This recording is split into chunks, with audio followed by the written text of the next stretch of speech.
This is Steve Loomis with Walking That Mile. I'm here with Willem again. We've got another topic that we wanted to explore, I guess, as far as we did the pretty good rundown of the fall of Minneapolis last time we talked, and now Alpha News brings us more to talk about. So the next topic, what we're talking about today, is the Lacey. Now, how do you pronounce it for me, Willem? I think it's Silyard. Silyard? Silyard? Okay. Yeah. S-I-L... I don't know. Not exactly sure how to spell it off the top of my head. Not S-I-L... S-I-L-G-J-O-R-D, I think. Yeah. Oh, yeah, that's right. I have it right here on my screen. Okay. So, Yep. Lacey Silgjord case out of Cloquet. I've got the complaint right here. Sounds good. And I think you're right on that year, but it was a while ago when she met... It was Joan, right? Joan, Yeah. elderly woman, and they met while Silyard was working in her capacity as a police officer in Cloquet. And then, well, a series of events proceeded. She did a number of incredibly suspicious things that, led to her getting convicted of attempted theft by swindle. And then Alpha News, J.C. Shea and Liz Collin again, unsurprisingly, set to redeem her in the eyes of the public as a part of their mission to harm the reputation of certain Minnesota political representatives or political folks at all costs. And apparently they're okay with laundering the reputation of somebody who attempted to swindle away the estate of an elderly, vulnerable woman, which is a bit unsettling, I suppose. And I was most struck by the extent to which these tactics exactly resemble those they used with Derek Chauvin. But I think this is a good opportunity to show people who might be more sympathetic to Alpha News that, while you might have your hesitations or preconceived notions about George Floyd or Derek Chauvin because of all of the political circumstances surrounding that case, this is not a political issue. There's nothing about this that is, connected with any more broad partisan or culture war topic. This is just a straightforward instance of Alpha News giving a softball interview to a convicted criminal for no reason, someone who did pretty bad things. And I think we can just go through the case, the events, talk about where Alpha News went wrong and what questions I wish they would have asked Ms. Silyard. And I'm especially interested to hear your thoughts as a member of law enforcement yourself as to what the conduct of an ethical officer would have maybe looked like and how it differed from what Lacey did. For sure. Yeah, no, I completely agree. It just floors me what they're I don't know what they're willing to support, and I guess what the reason is behind the support for somebody like her, and skewing it so that it looks like they can attack. Well, yeah, I mean, law enforcement. I guess it's several layers of law enforcement, upper level law enforcement, and making the claim that, again, they're out headhunting this poor woman who was here, this poor officer who's just working in small town Cloquet and here to help a elderly woman, going out of her way to help an elderly woman, and she claimed that this woman, Joan, escaped an abusive ex-husband and just, really needed some support and somebody there, and then was going to use the money from the estate because she thought that Joan was leaving her the estate and was going to use it for a dog park, apparently. because that was her wishes, as opposed to letting the money go to this abusive ex-husband that Lacey at least initially claimed she didn't think was around, and also was in fact an ex-spouse. So it actually, I was wrong. It was 2020, so I guess maybe it makes sense why they didn't pick this case up right away. It date of offense was listed on the complaint between September 21st of 2021 and October 28th of, September 21st of 2020 and October 28th of 2020, and October 28th was the day that Joan died. And yeah, so according to Lacey, from watching her video, she claimed, she worked in law enforcement in Carleton County, in Cloquet, and she met Joan on a number of occasions. Some weird detail about they had Siamese cats in common or something like that so part of the issue that brought Lacey to her house all the time was the cat got out and she had to help wrangle the cat. And then she became very good friends with Joan, and she looked at Joan as somebody who, like, she would want to be when she was elderly. Like, this is probably what I'm going to look like when I'm an elderly woman. And so she was there to help her. She had some major medical issues that, of course, were kind of glossed over in the video with Alpha News.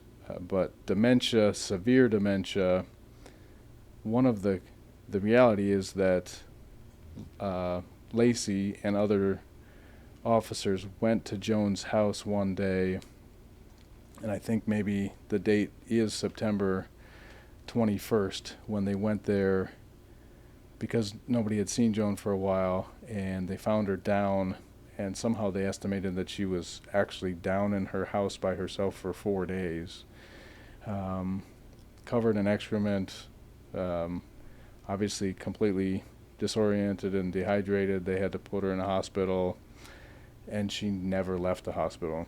So she lived out her days in a care facility for that next month and a half or so.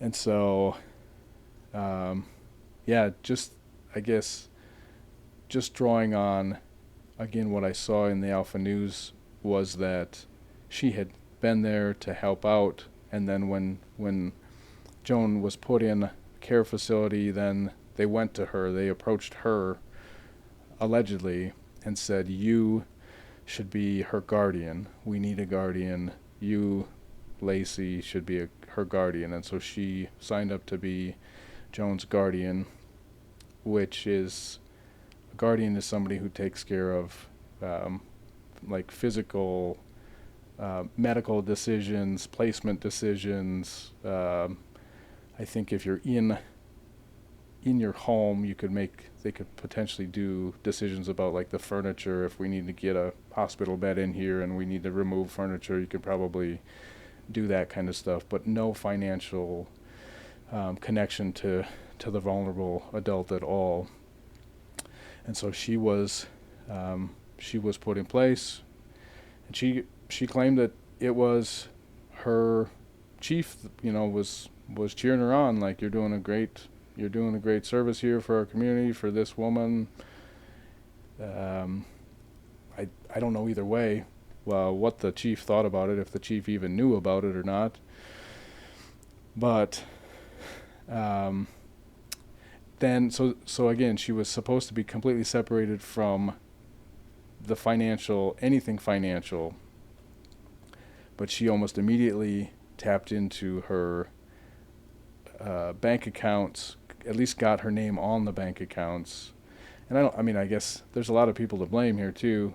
I don't know if she just talked her way in, That was one of the most surprising facts of the story for me, because I think when you lay the events out as you have up to this point, she's friends. Joan and Lacey are friends as they get to know each other from Lacey being a police officer in the area. And then Joan experiences a medical emergency, and her police officer acquaintance is appointed as an emergency guardian. Now, I'm not sure, I'm not familiar with the ethics or policies related to police officers and whether they can be guardians. I imagine there are a lot of concerns about Lacey potentially acting as a conservator, which would be the person who handles financial decisions for Joan or a vulnerable adult. Of course, Lacey was never a conservator, which is why the bank account thing was so surprising. But up until that point, beyond something which I'll touch back on later, which involves recording conversations between Lacey and Joan in the hospital, you're absolutely correct. Lacey went to the bank where Joan had all of her accounts, represented herself as somebody who had the power to access Joan's financials, and got herself on all of Joan's accounts immediately, very quickly. And Alpha News, there's a weird clip within Liz Collin's interview with Silyard where Silyard points out that the bank called her because Roger, Joan's estranged husband, was trying to access the accounts, and Silyard said, "Oh, the bank called me because Roger was trying to access the accounts." Well, you only know about this because you went immediately to put yourself on the accounts. You went there before Roger ever could. So yeah, that was a bit of an alarming thing to read. And again, that's one of the incredibly incriminating and questionable decisions that Silyard made that Liz Collin and J.C. Shea, they never ask. And they're interviewing a convicted criminal. I would think they'd want to ask some of the tough questions. But anyway, I digress. We'll go back to the series of events, but I did want to hammer that home for sure. Yeah, no, it's a really good point. But a couple good points there, specifically about being a journalist. If you're claiming to be a journalist, then you do. When you find a hole, you put when there's a question there that needs asking and needs answering, then you ask it. Instead of just letting somebody say their piece and that's it. Yeah, so I agree. There were definitely plenty of chances to push back on her narrative, and it was just allowed, accepted as is. But then the next piece, not only does she get herself on those accounts, but then according to the investigator who did this, they identified that Lacey began moving, in the complaint it says hundreds of thousands of dollars between the accounts. And as a law enforcement officer who happened to work with adult protection, doing cases just like this for a number of years, that to me screams testing the waters. Does anybody notice that I'm transferring money back and forth between these accounts? Is there an alert? Because I can easily say, oh, she wanted me to move money between her own accounts. That doesn't look so shady. As soon as I start moving the money out of her accounts to my own accounts, that's obviously when you're in a lot of trouble. So you can test the waters by just moving the money around, or you can cover your tracks. Obviously they got a conviction in this case, and so that's great. But potentially there is money missing that nobody knows about either, because if you generate so many transactions on a bank statement, for example, and you cover what you're pulling out in the midst of all that. That's how these people do it. That's what I've seen many times, is people do hundreds of transactions back and forth. They take money out, they put money in, they take cash out, they deposit cash, And if you go through it, if you have the time to actually go through it, you see how much money is actually missing, but they're covering their tracks. So, but the initial part would be, just testing the waters. Do they notice, is there some sort of flag generated when I move a bunch of money just between the accounts? So that stuck out to me as soon as I saw that in the complaint too. So allegedly, up until this point, she hasn't taken any money. She got on the accounts, didn't have authority to do that, but just got on the bank accounts, and then proceeded to apparently pull out some money or actually make a payment of some kind, I think that she claimed like a water bill or a power bill or something like that was actually in Joan's name. So she continues being around Joan. When you are a conservator or a guardian, in this case she's a guardian, you can bill reasonably. You can bill for the time that you are performing guardianship duties. So that was the next thing, was that she tried to bill the account, after the fact, after Joan died, for exorbitant amount of money just for what she claimed were duties that she did for Joan. But let's see, backing up, she becomes guardian, and then you alluded to making these recordings of her around Joan. She would go in and meet with Joan and talk to her, and I haven't heard any of these. I think after she's actually supposed to be sentenced, I think September 18th or something like that. Yep, that's right. She's, I think, mid-month sometime. Okay. So I'm glad we're talking about this now, but I don't think those recordings are publicly available, but the transcripts of, I'm not sure if it's conversations between Joan and Lacey or Roger and Lacey, but there are a number of transcribed recorded conversations within the court filings, and they're very interesting to read through.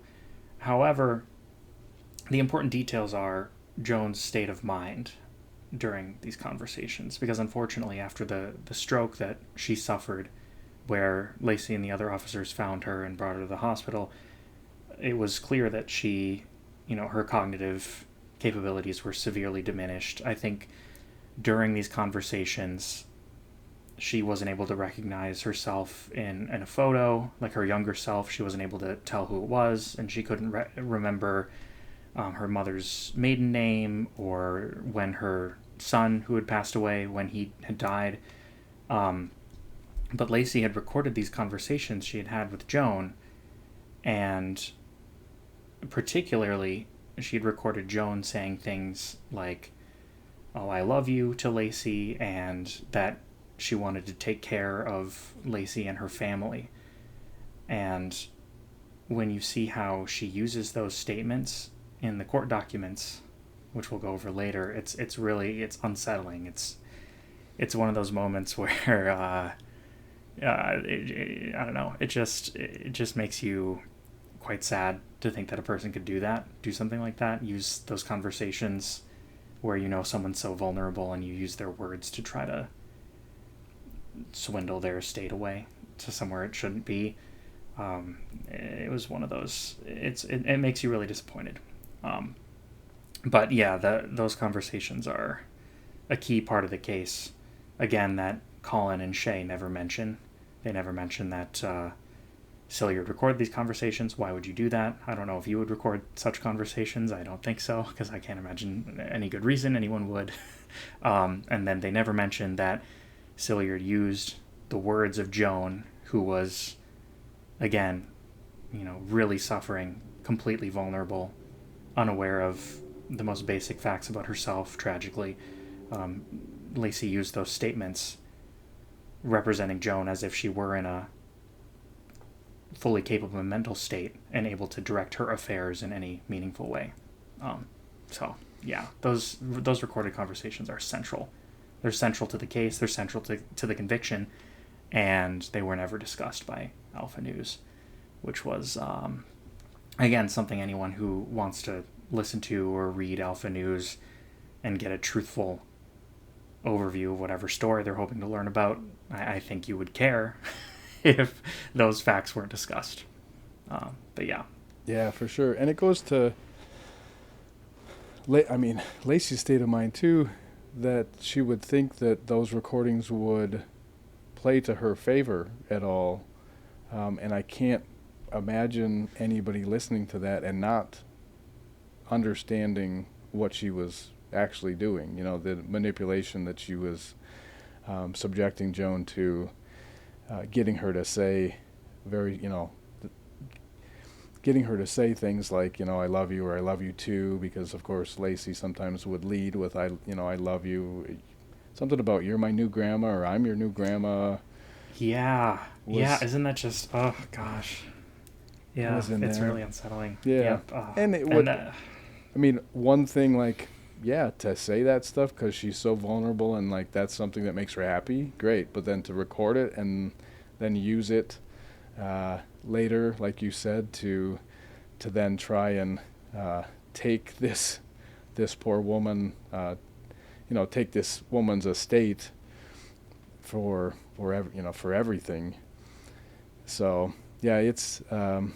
That was a good piece of evidence against her when I think she thought it looked like something that would be positive, that would look, this is what she wants. She's saying it right here. I recorded it, and she's saying that she wants to take care of, me and my family because we're the only thing that she has. So yeah, and that perfectly connects to where we're at in the series of events too, because I think where we had left off, she'd moved the money around, she had paid a couple of bills. I think she paid for the funeral expenses with that money as well, and that's when her husband comes back into the picture, Joan's estranged husband.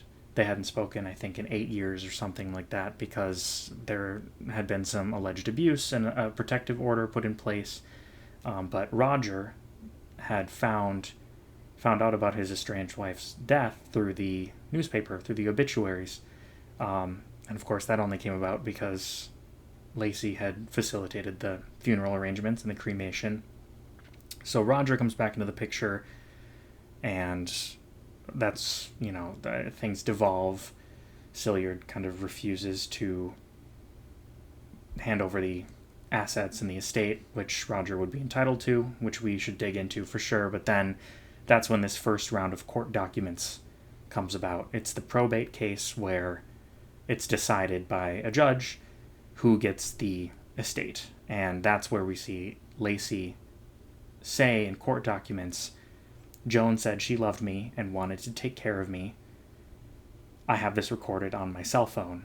And that's the rationale she puts for why she should inherit this $150,000 estate, supposedly so she can donate it to build a dog park or something, but that's my understanding is she wasn't obligated to do that in any way. She didn't actually say, court, give this directly to charity. She was going to get the money, is my understanding. I could be wrong, but that's how I read the documents. And yeah, that's the first court case. Then there's the second one. But I think we should go back and dig into a bit of how Roger's relationship with Lacey Silgjord starts and ends as well, because that's a fascinating part of this whole case as well. But and of course anything else you want to talk about in between as well. Well, yeah. So he finds out. Yeah, he finds out from the newspaper because Lacey had Joan cremated. Okay. Yeah. A guardianship ends when a person dies. So you have no more power to do anything in that person's name. And it especially makes sense in a guardianship because all you're there to do is facilitate keeping this person comfortable, as in placement. If they need to be placed in a care facility, you can do that. If they want to be at home, if they have the cognition to make something like that, and you can financially get that done, or that kind of thing. And then, so you have the rights under a guardianship to make medical decisions, again, to keep this person comfortable, to do what you understand is what this person wants, the best that you can, or what you think is right as a person with no interest in what happens to this person, except hopefully, the best intentions. And then when that person dies, then of course it makes sense that all your power to do anything with that person's estate or things ends, because she passes away. And so it literally ends right the moment the person dies, then you're done. And there is a court document that comes, it's like a week later that it's actually signed, but it says, you are removed from, all your powers of guardianship or whatever, have ended, and they ended on October 28th when Joan passed away. So then Roger finds out that Joan not only passed away, but has been cremated, and the funeral arrangements have been made, and Lacey actually paid, I think, $6,000, prepaid $6,000 to have the funeral, to facilitate the funeral, when, knowing that Joan was soon going to pass. And then, yes, she immediately goes to court. I can't remember the term of the position, but she wants to be in the person who makes the decision as to what happens. What's the term for that, Willem? I think that maybe is more in your wheelhouse, or maybe it's not. That one I don't have off the top of my head, but you're right. That is how it was working. She wanted to establish herself as having the control over where the assets ultimately end up. Yeah, let's see. Personal representative, I think. Ah, that sounds right. Does that sound right? Okay. So she nominates, and we can get pretty detailed in this, but she nominates herself as personal representative. And again, it'd be interesting to run this case by somebody who does this stuff every day, because I know later on it was determined that her nominating herself was not, that's not a legal way for you to, she had no rights to even nominate herself, I think, is what the court said. So it's like, this shouldn't have even, this process shouldn't have even started with you, because you didn't actually have a legal standing to petition the court to be the personal representative. But here I have her nomination of personal representative, because I am interested in the absolute best interest of Joan. The previous court appointed a guardian of Joan, and object to Roger Arney, her estranged husband, being involved in this due to Joan being terrified of him. Joan had filed a restraining order against Roger and fled their marriage because of domestic abuse. Joan attempted to get a divorce, but appears she was given poor advice, as her pension was being threatened. Joan and Roger have been separated for over 7 years, and she lived completely separated, and that is the reason that she wanted to be appointed as the personal representative. And this whole thing, the history of abuse here, and the attempts by Silyard to put herself in this position, it might surprise you, and it might surprise people who are sympathetic to Alpha News to hear, but I tend to give people the benefit of the doubt very easily. I tend to be very trusting, and when I see this and I don't know all the facts, right, I think, this is a person trying to, make sure her friend's abusive husband doesn't get her estate, right? And I think when you have the full picture of the case, it becomes a lot harder to believe that she was earnestly doing that. But I think if you put yourself in the shoes of Alpha News and Liz Collin and J.C. Shea, if you really believe that Silyard truly meant the best and was just trying to help her deceased friend in some way, I think you have to ask the tough questions that are obvious and that arise if you are familiar with the facts of the case, because otherwise it looks so bad. And when I read this, and my inclination to assume the best pops up, and I think, oh, what if I'm wrong about this? What if this is an unjust conviction and Liz Collin is doing her journalistic due diligence here? I remember that she didn't ask about the various things we've talked about and the various factors we will discuss. But I do, of course, there is that angle that elicits sympathy, and there are a lot of moments where that tendency arises in me. But you've got to remember that there are so many important questions that need to be asked, and so many bizarre and suspicious things that Silyard does that it just make this so. I don't know.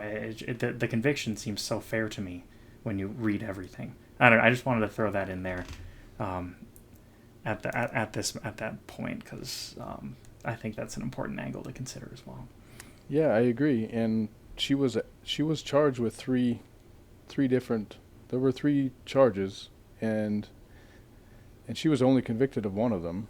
So the other two were financial exploitation, and I think the reason that she didn't get convicted of financial exploitation was that they couldn't prove that she actually took any money. She was doing her darndest to take everything, but she didn't get anything, at least anything that they could prove. Now again, when we talk about her relationship with Roger, he reaches out to her, says, "Can I meet with you?" Because he knows that she was guardian, and I think that she manipulated him too, because in the complaint, the investigator said that, I think it was in the recording, one of the recordings that she made with Roger asked her, well, does the guardianship continue? Like, are you still guardian?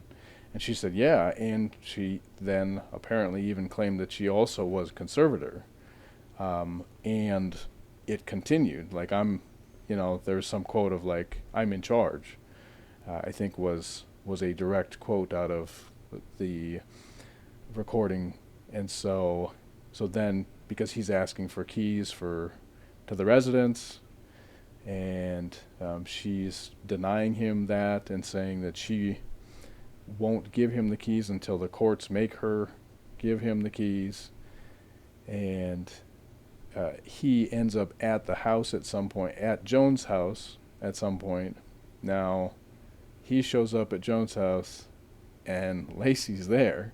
So, again, they didn't convict her on exploitation or actual theft. It was attempted theft. But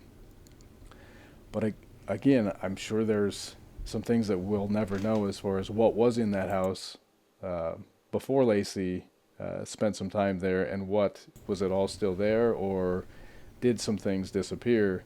She got all bent out of shape apparently because he acquired a laptop out of the house, and she thought that was a big deal for him to have taken that.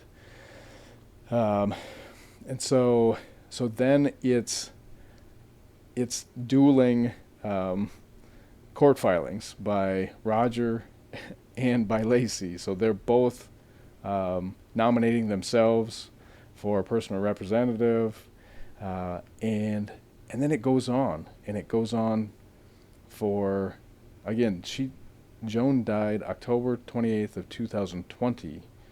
This case just wrapped up a couple of months ago. So Lacey didn't, from my point of view, if you're doing what you think is right initially, okay, and then, Roger steps up and says, no, I'm still married to her. I think at that point you would say, oh, well, okay, it sucks, but yeah, I mean, this should all go to him. That's how the state law works. You just inherit from your spouse, even if you're estranged. If you're not, you've never legally divorced, then he should inherit it all, and then you'd walk away. But no, she files document after document in the court and gets them to postpone court, I think several times over the next couple of years before the courts finally make a decision as far as who inherits the money, who's going to get whatever money is there. And then, of course, she gets charged in the middle of that.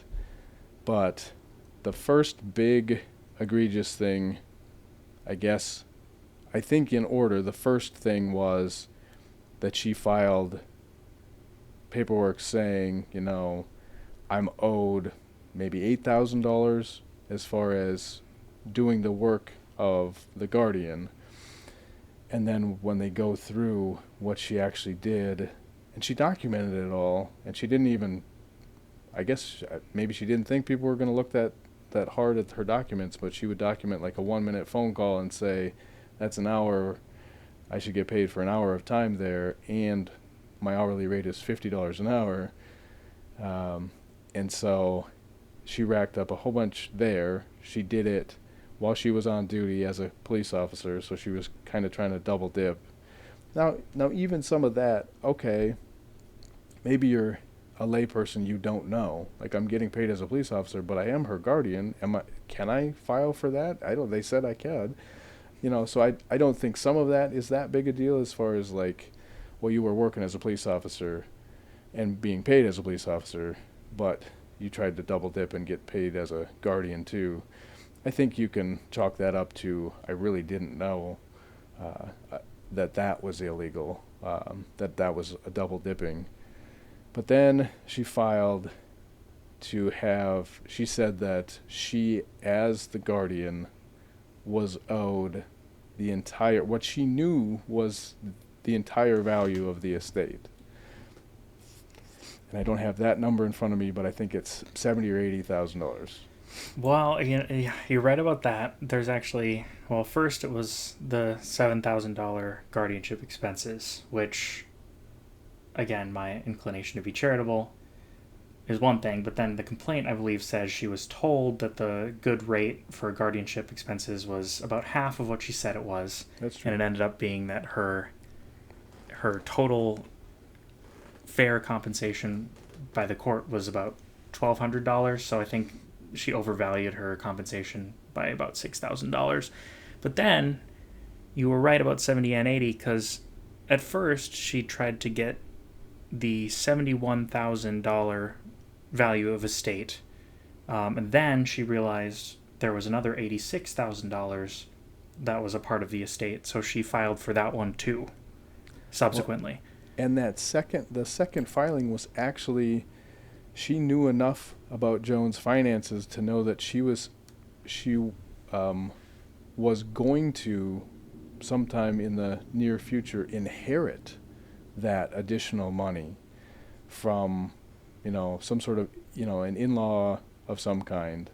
And so Lacey knew her finances well enough to know that this additional money was there that she could try and go after. Yeah, it's quite surprising, and I think it might be worth reading what she says. The document here, it says, the estate or will became indebted to me in the amount of, and then she puts $86,611, and then the nature of the claim, she says, and I quote, I was Joan's court-appointed guardian and took care of her prior to her death. There is no formal will, but Joan told me and my husband that she loved us and wanted to take care of us. I have this recorded on my cell phone. Assets that are new, info to the case from an inheritance. That's what she said verbatim. So, like you said, she had learned about this inheritance that Joan was due to receive. She added that request in a new document in the probate case. And again, the justification is she told me and my husband that she loved us and wanted to take care of us, but at the same time, in the very same conversation, we know that Joan was unable to recognize a picture of her younger self. So when you look at that document and you realize the context, it just looks so incredibly damning and bad, very bad. So yeah, I think that's that kind of, I don't know, three requests in quick succession are pretty. I mean, it's egregious. The inflated comp is one thing, but the two requests for $70,000 and $80,000 is just, how on earth are you going to justify that with those as your claim details? I can't fathom it. It's really hard for me to understand how attempted theft by swindle isn't a shoe that fits, so to speak. I'm not sure. Right. And something else that I thought of was, and I don't know where that document would be. Maybe it's in the complaint, but talking about Roger, they said that at the care facility, in her file, I guess, it initially said that, I'm trying to think of what it said. And it initially said something about, I think it said there was an estranged husband, that Roger was an estranged husband. But then I want to say in late October, there was a note that said ex-husband, was abusive or something like that. And when I saw that, I'm like, did she say that to somebody and they, were convinced that was true? Again, the other thing is that she's a police officer in the town there too. So like it or not, she walks around with some level of authority, just by being there. So you say something as a cop, especially in uniform and whatever, like there is a little bit of force behind everything you say, whether, you mean it or not. So like I could see, and I don't think that there's any claim that she did this, but I could see that she was the one who made that statement at some point, or somebody overheard it or whatever, and they were like, oh, well, Lacey, would know that this is actually how it is, and so they maybe jotted it down in Joan's whatever chart, I guess. So that stood out to me as a unique little piece of this too.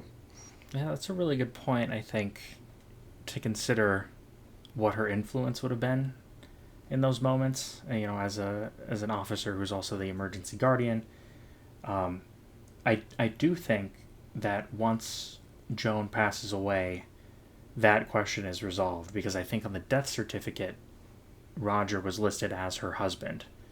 So my understanding is at that point, Lacey was well aware that this wasn't an estranged, or it wasn't a divorce situation. They were still married, and I think anybody would probably understand that the estate is going to go to the husband.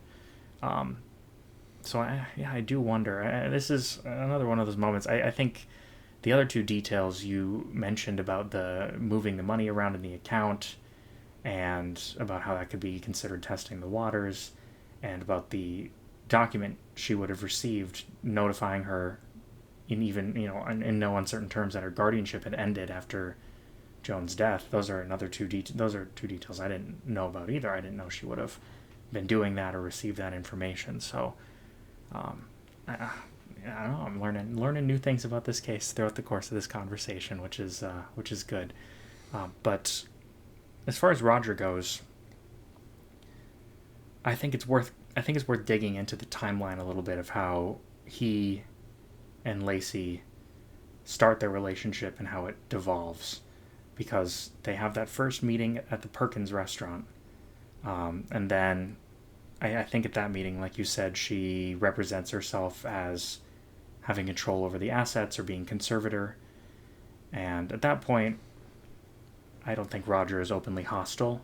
He's not suspicious of the situation. I don't think he has any any reason to believe that, this isn't eventually going to work out as it should. But by the second conversation they have, he is openly hostile and suspicious to Lacey. And that's where she says she's in charge. I believe she represents herself as conservator there, if not in the first conversation. And Roger says something where he directly tells Lacey he doesn't believe that she loves Joan. He doesn't believe she has her best interests at heart. And like you said, he took that laptop and he got out of there. But reading the court documents and looking into the background of this case a little bit, the key thing to note there is that what Lacey was doing was putting up roadblocks in front of Roger that could have prevented him from being able to inherit the estate, right? Like representing herself as the conservator and saying she was in charge and saying that, she had control over whatever assets. She was on the bank accounts already when she shouldn't have been. All of these things were substantial steps toward taking control of the assets she had no reason to be able to claim, and also meaningful impediments to Roger, feeling like he could go through the process of claiming the assets that were rightfully his. And I'm not sure, maybe I'm representing that in a bit of an inelegant way, but I definitely wanted to insert those details and then hear your thoughts as to whether there's anything you might put more, I don't know, more technically accurately, I suppose. Yeah, I think, I think that she was hoping that he would back down, and I was even skeptical that there was a protection order at some point.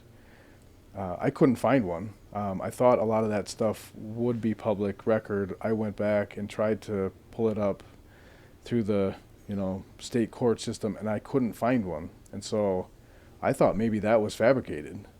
Turns out there was a protection order. It was provided in the court documents. I think Lacey found it somewhere, which side note, again, how did she know, how did she have access to Joan's documents to find a copy of this protection order that was 10 years old or something like that? I'm pretty sure she was going through Joan's things in her house and was able to dig that up, because it's not public record, at least that I could find. And these public records, court documents, are pretty easy to, you look up a person's name and here's everything that's public under that person's name. And I couldn't find it. And I guess, if it's in a domestic abuse situation, maybe that's private data, and that's fine. But again, she was able to find it somewhere and actually provided a copy of the document to the court, as far as, to show that they had issues in the past. And so I initially thought that was completely made up by her, and turns out it wasn't, but it raised another question, which I think the answer is that she had access to it. She knew about it because she was in Joan's things and was able to actually pull up that document that way. Back to the first meeting at Perkins, Lacey actually brought her husband to that meeting too.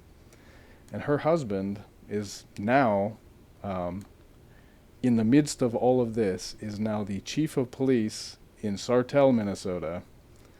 He was not chief of police when he was at that meeting, but subsequently he moved down and became the chief of police down there. I think he was a deputy or a sergeant or something. Carleton County, I think, is where he worked and was working in the middle of this. But talk about providing a united front against Roger, as far as you don't want to do this. You don't. We have the authority, and the estate's going to go to us. That's pretty damning there too, and embarrassing for him. Now I've seen some stuff posted online so that, you know, people know who he is and where he's working, and that's embarrassing, that he was there and actually was part of at least that first meeting. I don't see any documentation in the court filings that he was part of anything additional, but so yes, absolutely, she's putting roadblocks up there, hoping that he will back down, hoping that he wasn't as strong as he was, and didn't know the law as well as he did. Absolutely. I forget what your second point was. Well, first, I want to say, as far as her husband's involvement, I don't know what to make of that at all. But, yeah, and then your point about the... that's a good question about how she got her hands on the particular protective order. Maybe there's an answer in the documents or in the interviews somewhere, but I had never thought to ask that question, and it's a good one, because, yeah, I mean, she would have had to have been going through personal effects in some capacity. I think my only other question was whether I had represented the nature of the series of events with Roger well. You summed it up perfectly. It was she was not giving him the opportunity to. She was putting up roadblocks, you know, and that's for sure big problem in this setting. Yeah, and I think she knew about the protection order, and I think she knew about the inheritance because she was just knee deep in her documents at her house. And maybe there's a world where it was all innocent, but that's not the kind of interview we got from Alpha News. We didn't get an interview where all the tough questions were asked and answered to our satisfaction. It would have been tough, you know, it would be really challenging for Silyard to give answers that dispute the credibility of a conviction by a jury, right? But we didn't get the opportunity whatsoever because Collin never asked about... Oh, that's the other thing I wanted to mention. Collin just outright misrepresents what happens with Roger. I think she says something like Roger came out of nowhere to file a complaint, but Roger didn't file a complaint out of nowhere. Roger contacted Lacey immediately after he learned of Joan's death, is my understanding. That's when they met at Perkins. It was right after he read the obituary in the newspaper and reached out, and they set up that meeting to discuss things, and they had been in contact, and he went back to her, and they had that confrontation at Joan's house, where he outright basically said, I don't trust you, I don't think you cared about Joan at all. And then, I believe after that, as the probate hearing is going forward, that's when Roger goes to the Cloquet Police Department, and the chief of police there proceeds to sign a complaint. And Roger says, I mean, he's pretty straightforward about his suspicions, and he makes the exact kind of complaint you would guess he made. So Collin basically says he comes out of nowhere or something, and which is just completely false. He's been there the whole time. He's been increasingly suspicious. He's been, ready to claim his assets as he's required to do. And I think another great question they fail to ask, misrepresentation aside, I think you could probably call that a lie. But if I'm being very nice to Liz Collin and J.C. Shea, I won't. I'll just say it was a misrepresentation.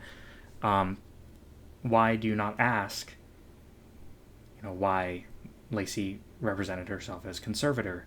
Why do you not ask why Lacey didn't consider that maybe Roger, as the husband, should receive the assets during the probate process instead of, Lacey claiming them all for herself?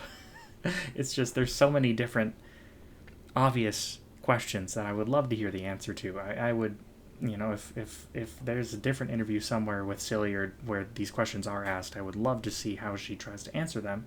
But we don't get that from Alpha News. It's a shameless puff piece for a convicted criminal who tried to steal money from a vulnerable elderly woman.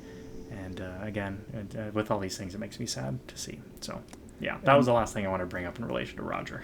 Well, and then, so they claim that Roger came out of nowhere, and then that the chief had written the chief actually took it upon himself to write the complaint, and Roger sign it. I think that's in fact what they claimed in the Alpha News piece, was that the chief wrote it up and then just had Roger sign it. So it was, the chief going after Lacey, and Lacey mentions that it was so coincidental because she had filed some sort of grievance against the police department, or specifically against the chief, just a couple of days prior to the learning of this complaint from Roger.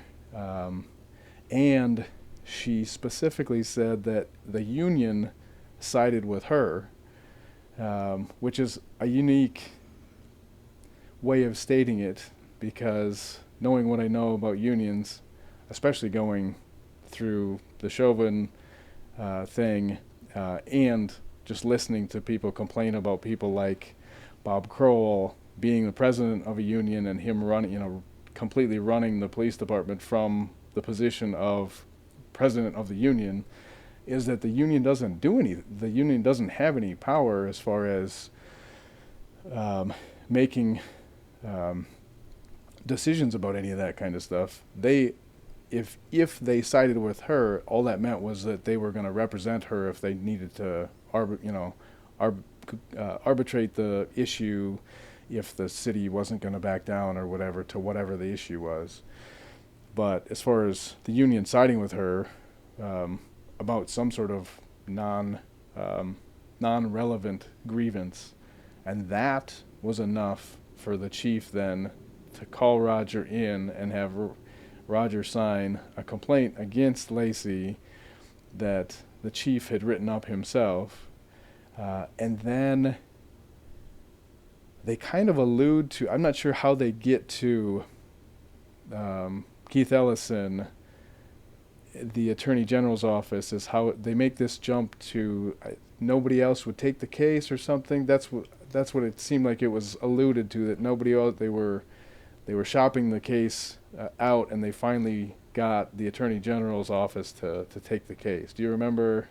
Yeah, and honestly, for me, none of it really holds water, because ultimately, I mean, you got the conviction, right? So even if you were cop shopping, as they said, or even if there was, some frivolity to the complaint initially, I do think Roger wrote it and the chief signed it. If I'm wrong about that and I mixed it up, that's on me. But ultimately, we do have a conviction that stemmed from it, so clearly there was some there.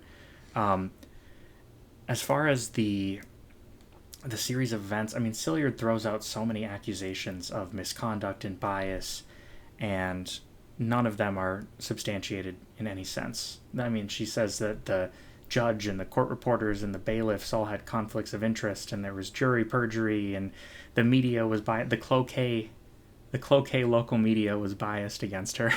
It's it's just I don't know.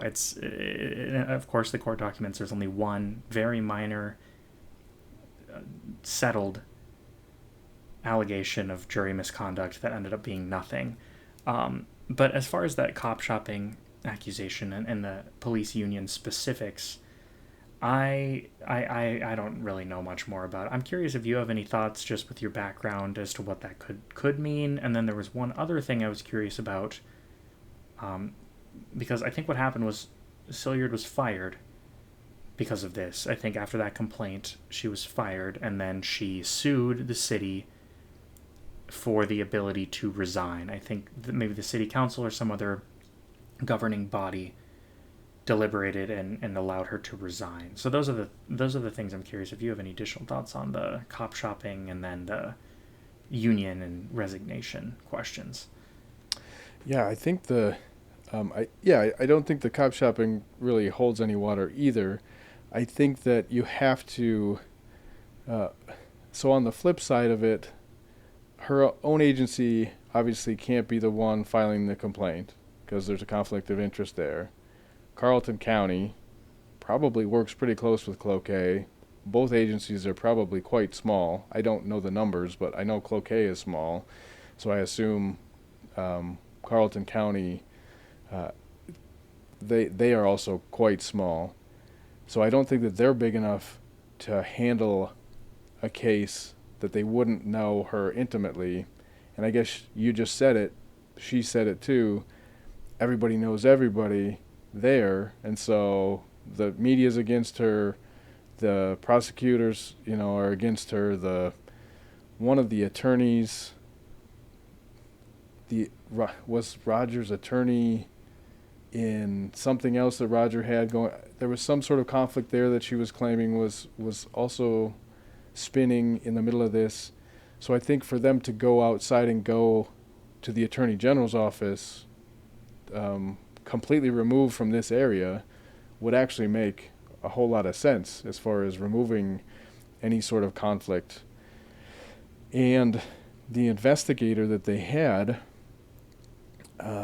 again, I'm looking through the complaint here, and I won't be able to find who she is, her title, but she's somebody who does this. She works for the state, and she investigates these types of complaints.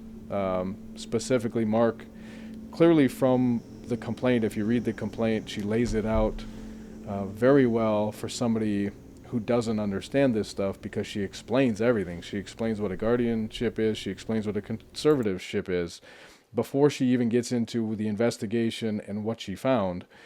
Probate, it's all listed here prior to the investigation. And she, I want to say in here that she was at some of the court hearings. Like she was there. So like for this to have all of a sudden, this complaint all of a sudden come up because the chief was mad at Lacey for a grievance of some kind that she had. It's like, well, this case had been investigated for several years prior to them actually filing the complaint, because because it had gone through the court system so slowly and it took so long, and they knew about it for so long, that this investigator was able to show up to court hearings to hear what Lacey's argument was as to why she should get the entire estate.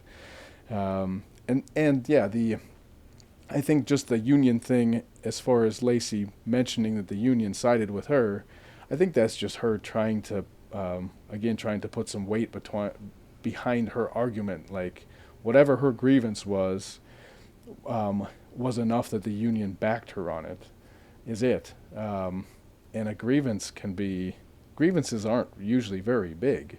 Grievances are, should I have used sick time for that, or should I have used vacation for that, or just like, did we have enough cops on? Is that what the policy said or not? It's like that kind of stuff. It's nowhere near criminal investigations of any kind. It's me saying, hey, the contract that I have with you, or that we have with the city, is being violated in some way, and this is your formal way of making a complaint and seeing if you can get whatever, however you were wronged, righted. So yeah, I think her just mentioning that the union backed her was simply trying to put some weight behind whatever probably fairly minor thing was that she was grieving about. Yep. I mean, that makes sense to me. Anyway, you can build up some credibility, but of course, even if she was totally correct about whatever it was, still, I mean, like you said, this complaint was so thoroughly documented, and there was a whole trial, jury, all of it, conviction. Now we're going to get sentencing in a couple weeks.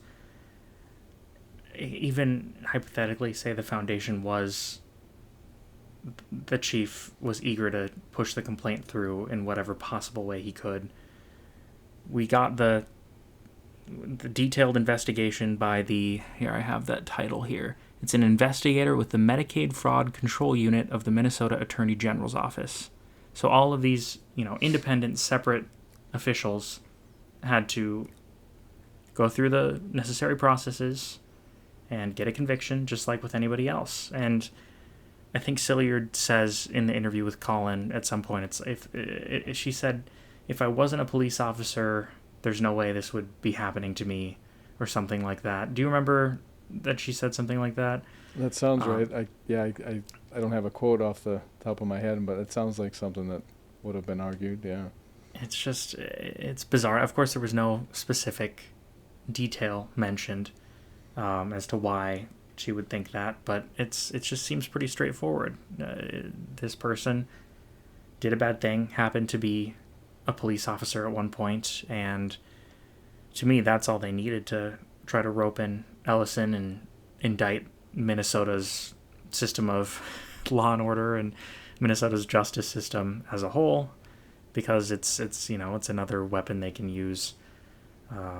It's a destructive project, really, what they're doing. They're just trying to tear down Minnesota officials at all costs. I don't really understand why. There's a lot of speculation you can do, but they saw Ellison get a conviction against a former officer, and they have this narrative that they want to push that I don't think is at all true, that our current government and our current judicial branch, I guess, in Minnesota is somehow biased and waging war against police officers. And there's probably a lot to say about the relationship between police officers and the people and the government in Minnesota, but I think they are making things up. And this is one of those instances where they are just being dishonest and creating a narrative that isn't there, which is sad because they're elevating and sanitizing this criminal's actions by doing so. Yeah.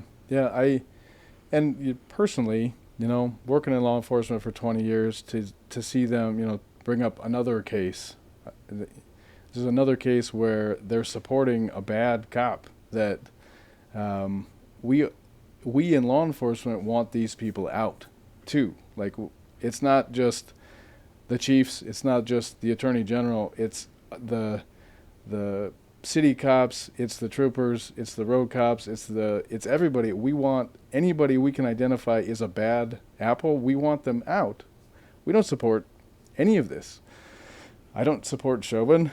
I don't support Lacey at all. Like, why, for an agency like Alpha News to reportedly be supportive of law enforcement, and support Liz's husband was a 30+ year cop for Minneapolis, and so she's got kind of that angle where she's trying to support the small guy, the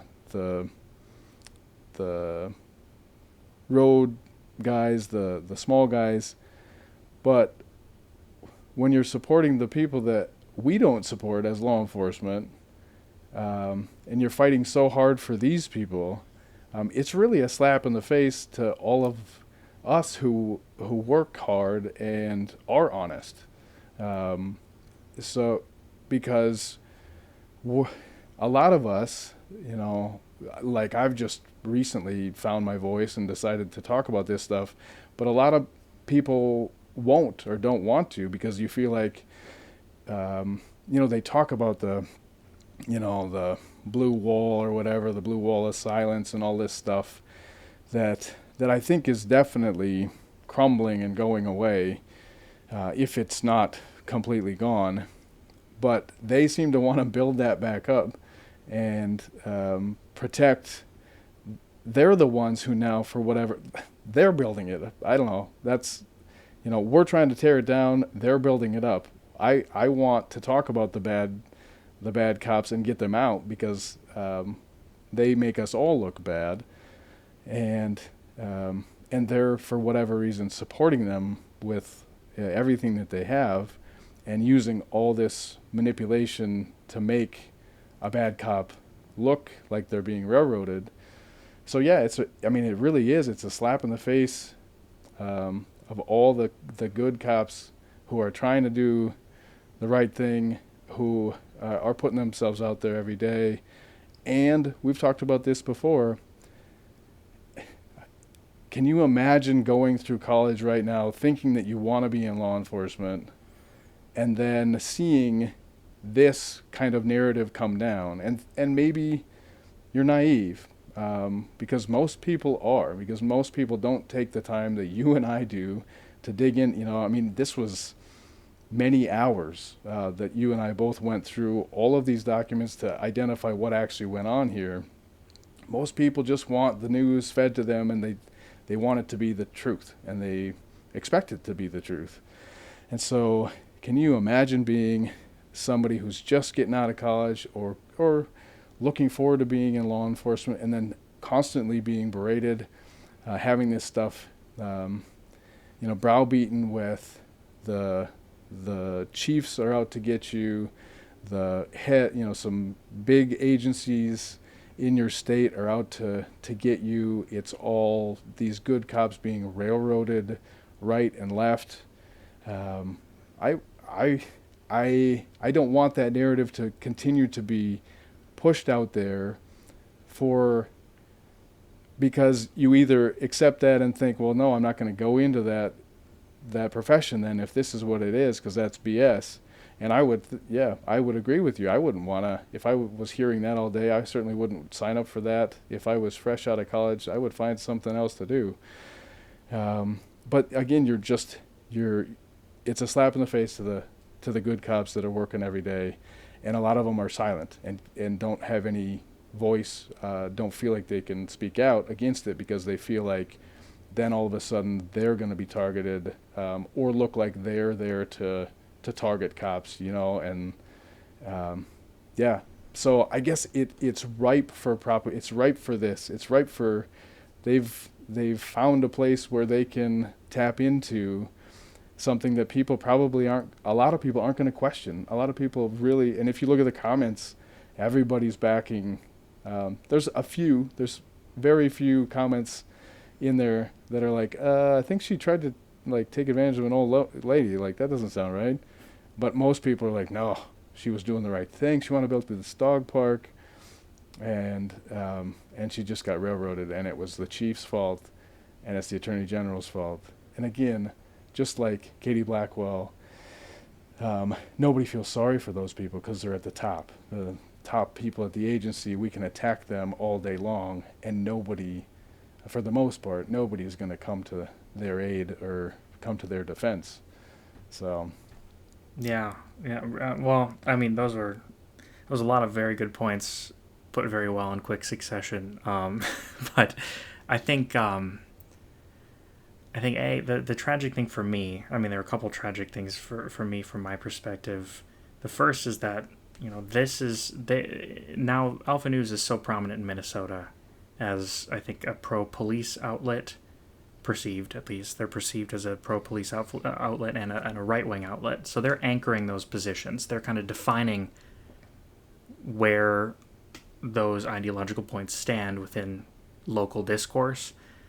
And I think now, your average person who considers themselves to be on the political right or to be a supporter of the police, they're going to read this story and they're going to, like you said, by and large have the impression that this very bad cop, who nobody who wants to see police as an institution succeed and reconcile with communities and do what they're supposed to do in society and do it well, it's not gonna happen if we have this kind of distortion and protection of the people who exploit that power to do bad things, and that's what Alpha News does.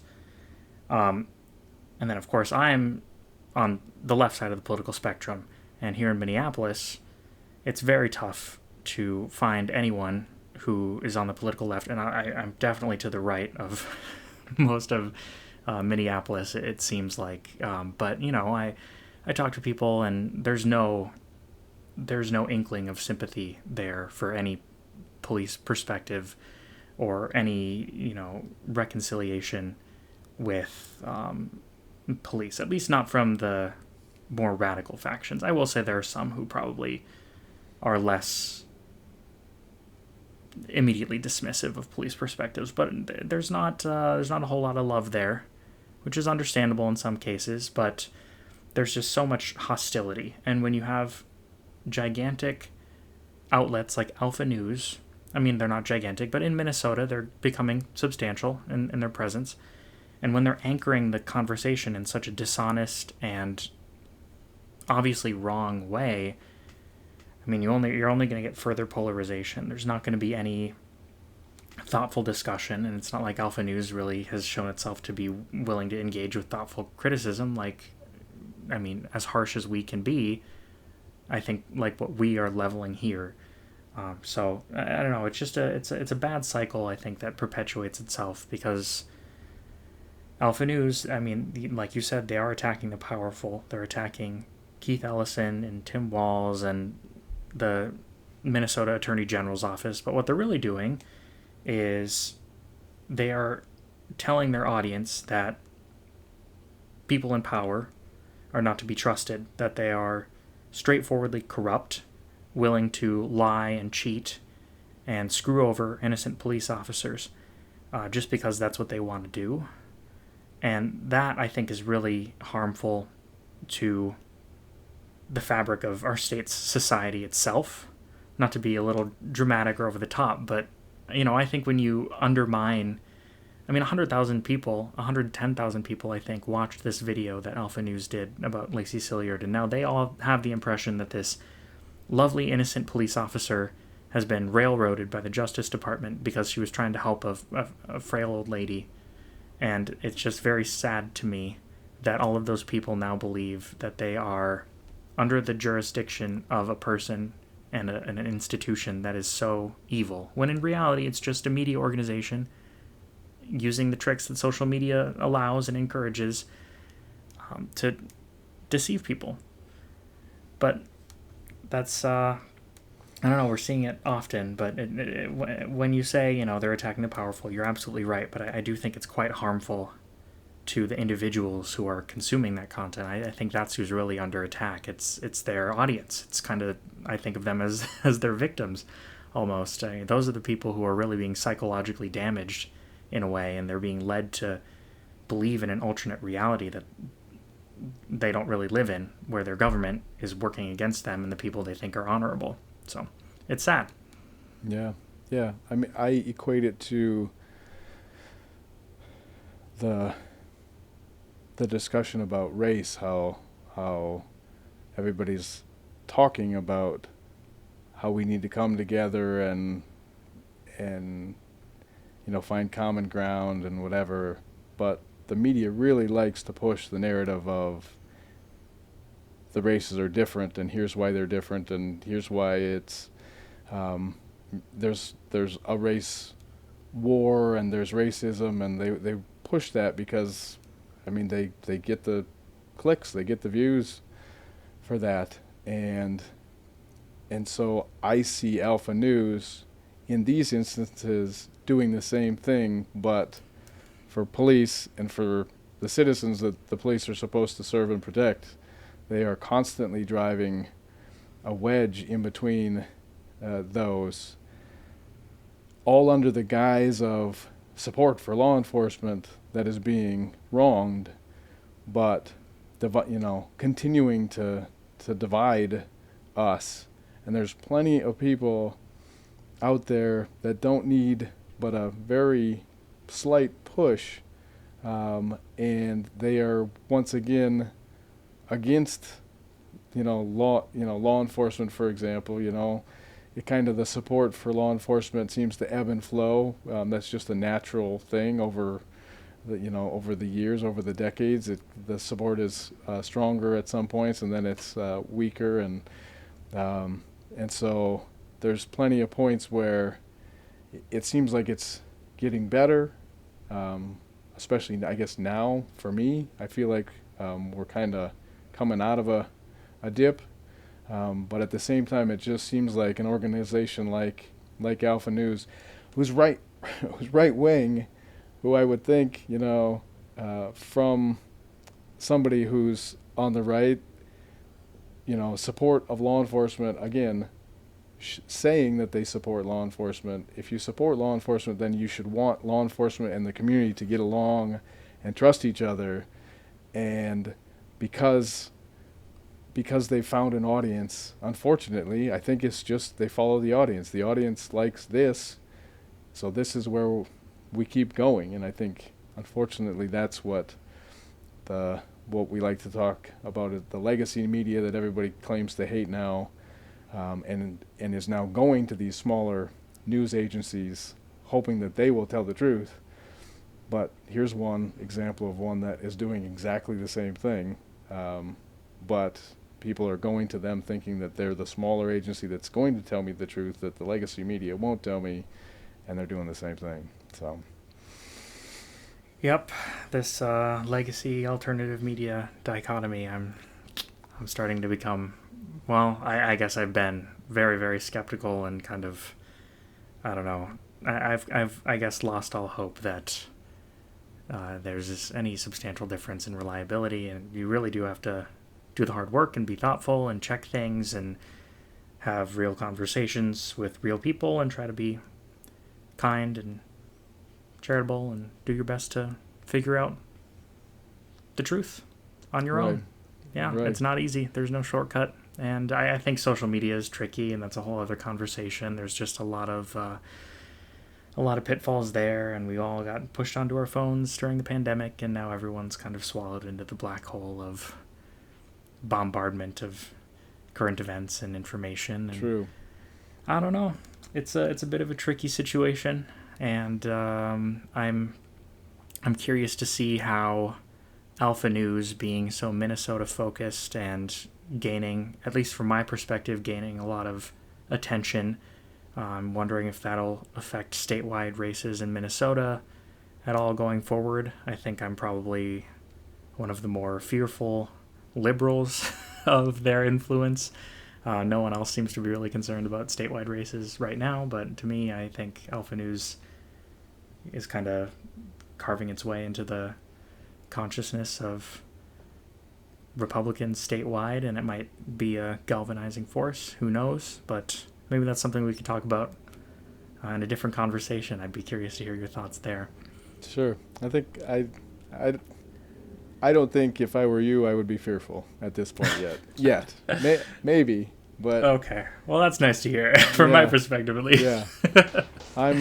I'm constantly dreading the next election because I know it's not going to go anywhere near the way that I want it to go. So. Fair enough. There are rumors swirling that Walz isn't gonna run again, though. So we'll see. He's taken a pretty good beating. So, I mean, he's still out there. He's still doing his thing. He doesn't seem to be backing down. I don't know. But they all put on a brave face until the moment before they step down and let somebody else take their place. So that could be all that is. But we will see. Yeah. Potentially another episode. Right. I'm trying to think if there's any other detail of the Silyard case that we neglected to cover. I feel like we did a pretty good job going through the key events and how Alpha News neglected to ask some questions I wish they had asked. Was there anything else that comes to mind as far as...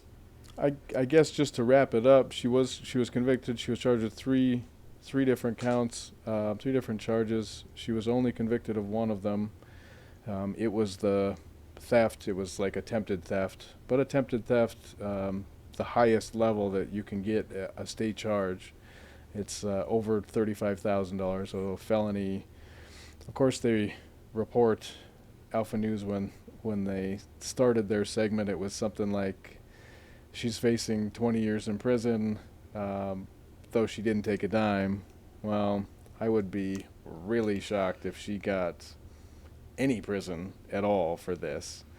So, yes, the statute likes to throw out these big numbers, but what people actually get is vastly different than what's listed in there. You should pull up state statute for, driving after revocation. You can spend like a year in jail for that. Nobody spends any time unless you get like 50 driving after revocations that you spend a couple days in jail. So she's not going to spend any time in prison for this. I would be shocked if she spent any time in prison at all. Or jail. I don't think she's going to prison. I don't think she's spending any time in custody whatsoever for this. What was certainly the other not thing? 20 years, I imagine. Yeah, that would be the maximum, right? That'd be obscene. Right, it would be obscene. And it would, yeah, absolutely. If she got that would also be not justice at all. That's not would not be right. She did appeal. She did lose her appeal. I think that's it. Like, there's nothing else. I tried to look it up because I know that you can appeal, or typically you can appeal after sentencing as well, but I think she's got the one appeal that she already filed. She has to come up with like completely new evidence or something to get another appeal. It's got to be, you hear about these guys that are in prison for 30 years and they all of a sudden this magic evidence that was in a storage locker somewhere comes. That's what she would have to do, is come up with something completely new for a court to look at. So she's going to be sentenced in a couple weeks, and I'll be interested to see what she gets. So yeah, then we'll see. I had to stop myself from laughing when you mentioned that attempted theft thing, because I think Collin starts the video by saying she's facing up to 20 years in prison, but she never took a dime. And I'm just thinking, well, the charge that she got convicted of was attempted theft, right? Of course, attempted. And that's why she wasn't convicted of the other two, because she didn't succeed in her endeavors. But yeah, we'll see. I'm very curious as to whether Alpha News will react to the sentencing decision. I'm again very curious as to why they chose not to ask these critical questions, like why Lacey used recordings of Joan in her severely diminished state to justify her claim to the inheritance, and why Lacey misrepresented herself to Roger, why Lacey took control of the bank accounts, all of these different questions that just, I would have loved to ask were I in Collin's position or Shay's position. I'm not sure what he did here, but I maybe one day we'll get the answer as to why they decided not to. But I think going over the facts of the case and now seeing the sentencing happen in a couple weeks, it's clear that Alpha News again has completed some act of journalistic malpractice that has me really, really frustrated. But that's what I do. That's what I do on my channel, and I just get frustrated about what Alpha News does. So I guess I'm getting used to it. But yeah, we'll see what the sentencing is. And I think overall, I'm glad that this case was tried, and I'm glad that Lacey will face justice. I hope the system works as intended and she learns her lesson. And I wish, one final thing that just came to mind, I wish she had not used her opportunity for an interview with Collin to deflect blame and avoid responsibility and pretend like she did nothing wrong and play the victim the whole time, because it's clear that something was done wrong here when you look at the facts. It's clear that there's something at least that she could have done differently. She's got plenty to apologize for. She's got plenty to explain. And to see her deflect blame and play the victim with Liz Collin was a bit angering for me. So that would be one final thing I would maybe leave with on a bit less of an optimistic note, is that I wish that she didn't get the opportunity to avoid blame again. So we'll see what the sentencing is. Justice will be served, but it's a shame that Alpha News treated her this way, I think. Yeah, I think it's the only way that she would have probably done an interview, though. Like, no. If she knows that if she knows that she's going to be questioned on the things that she can't, she doesn't have a good answer for. It's kind of like when I look at Liz Collin bouncing around, going to all these big names, interviewing. Obviously, she's going to all the ones that are going to throw her softball questions and agree with everything that she says, because especially, going back to the Fall of Minneapolis thing, like, there are some glaring things that could be brought up, and they went on one show that actually did push back a little bit, and I think they learned their lesson, and they said, well, no, we need to go to only super right-wing people who are not gonna question anything anything that we say. So Yeah, well, you're totally right about that. That was quite a bad appearance for them. The one critical interview they accidentally completed, and then of course, people like me make clip compilations of it and poke at them, and Right. it's not what they want. Of course, Right. I mean, ideally they wouldn't do it in the first place, but if you're gonna do it, you're probably gonna do it smart. So you're right. It's probably the only way it was gonna go, but still, it's just not something I enjoyed watching. So I'm glad we got to talk about it and hopefully share with at least a good amount of people, at least a few people. Will be able to see the conversation and get some insight into why this was such a problem. Yeah, I appreciate it again, Willem. Thank you so much for talking with me about this. Well, thank you, Steve. Anytime. Yeah. All right, man. Until next time.